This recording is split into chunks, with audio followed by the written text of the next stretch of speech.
Сәлем баршаңызға, қалдарыңыз қалай? Бүгінгі күндеріңіз сәтті өтсін достар. Бүгінгі тақырып танымал әнші Бағлан Әбдірамовты қан жоса қылып ұрып кетіпті.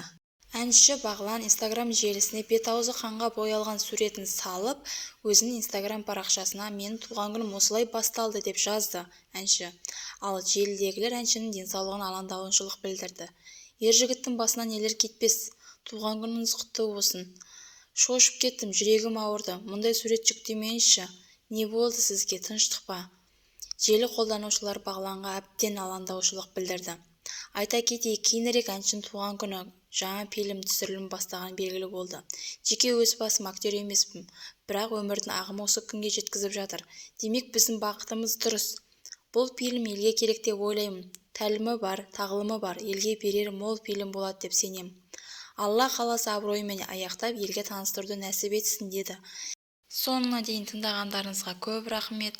Лайк басып каналға тіркеліп, комментарий жазуды ұмытпаңыздар достар.